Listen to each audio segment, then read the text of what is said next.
immediate end to the war itself, not just Gaza.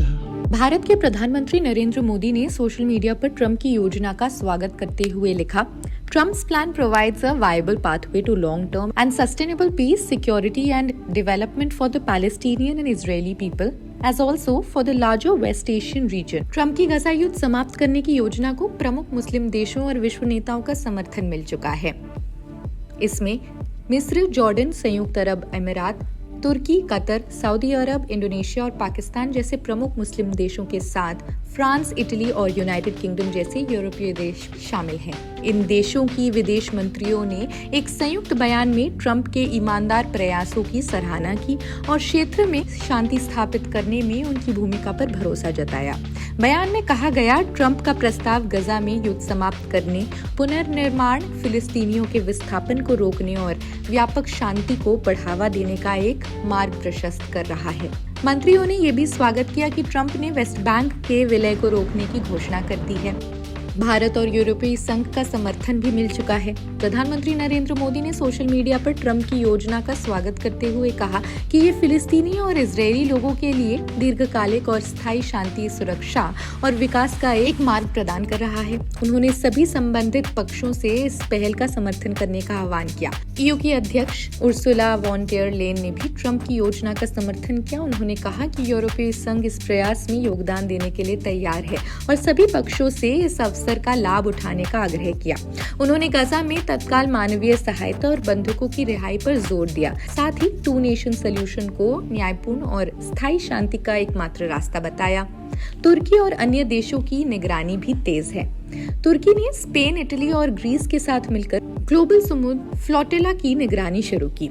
Air trekking websites के अनुसार तुर्की के कोरलू हवाई अड्डे से 3 लंबी अवधि के ड्रोन्स पिछले 3 दिनों से फ्लोटिला के ऊपर चक्कर लगा रहे हैं। तुर्की के विदेश और रक्षा मंत्रालयों ने भी इस पर टिप्पणी करने से इनकार किया है।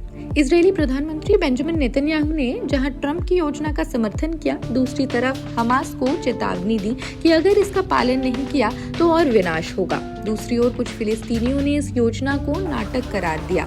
हमास ने कहा कि उसे अभी तक ये प्रस्ताव प्राप्त नहीं हुआ है। इस्लामिक जिहाद जो गजा में हमास के साथ मिलकर लड़ रहा है, उसने भी इस योजना को फिलिस्तीनी लोगों के खिलाफ आक्रामकता का एक नुस्खा बताया।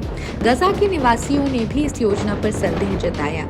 इसे बंधकों की रिहाई के लिए एक चाल बताते हुए कहा कि ये युद्ध समाप्त नहीं करेगा। इसके अलावा न्यूयॉर्क टाइम्स और सीएनए रिसर्च इंस्टीट्यूट के एक नए सर्वे में पाया गया कि 51% अमेरिकी मतदाता इजरायल को अतिरिक्त सैन्य और आर्थिक सहायता देने का विरोध कर रहे हैं। 35% ने इस सहायता का कड़ा विरोध किया, जबकि केवल 19% इसका समर्थन करते हैं। 40% का मानना है कि इजरायल जानबूझकर नागरिकों को निशाना बना रहा है और 62% का कहना है कि इजरायल नागरिक हताहतों से बचने के लिए पर्याप्त सावधानी नहीं बरत रहा। ट्रंप प्रशासन ने गजा में इजरायल के युद्ध के लिए हथियार और सैन्य सहायता प्रदान करना भी जारी रखा है।